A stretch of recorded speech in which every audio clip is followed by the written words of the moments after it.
American men, some as young as 15 and 16 years old, slaughtered each other in small-town streets, wheat fields, and apple orchards. Whole cities were destroyed. How could this happen in America? With Trump flags, tried to run it off the road. We're stopping in front of it, and the president saw it, took the video that someone had taken, and tweeted it back out and said, "I love Texas." If they mean to have a war, let it begin here. April 19th, 1775.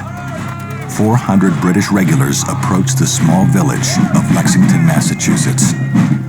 80 men of the local militia meet them on the town green. "Stand your ground," their commander shouts. "Don't fire unless fired upon. But if they mean to have a war, let it begin here."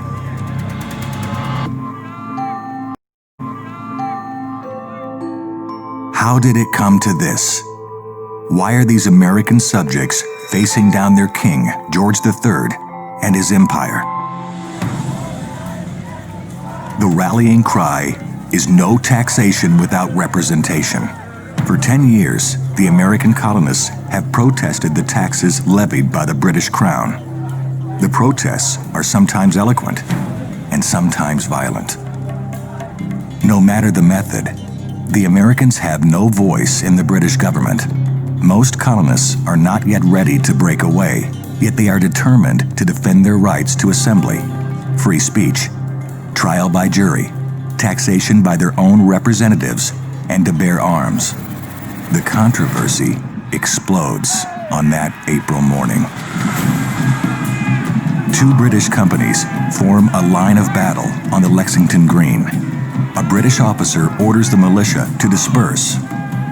Most of the men begin to scatter, but a few stubbornly stand their ground. A moment later, a shot rings out. Who fired that first shot, heard round the world, may never be known. The British then unleash a full volley into the militia. When the smoke clears, 8 Americans lay dead, and another 9 are wounded.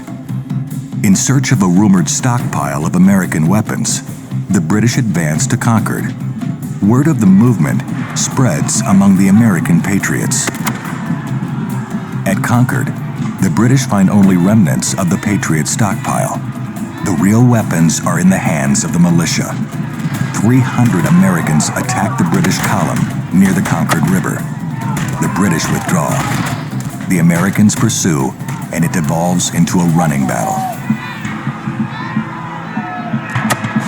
More militiamen, sometimes called Minutemen, arrive, using country paths to ambush their exhausted foes. British soldiers are killed or wounded continuously. Most run out of ammunition. Some consider surrendering.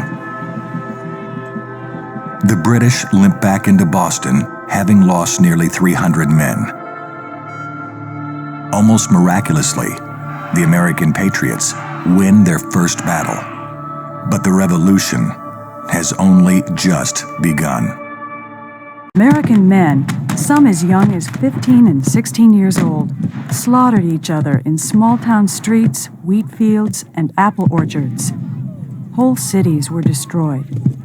How could this happen in America? The North and South had always had their disagreements, but they had been able to put them aside to form a union, the United States of America. So what changed? Why did Southern states decide to split from the North? What brought on the unimaginable horrors that nearly split America forever? December 1860, South Carolina secedes from the Union.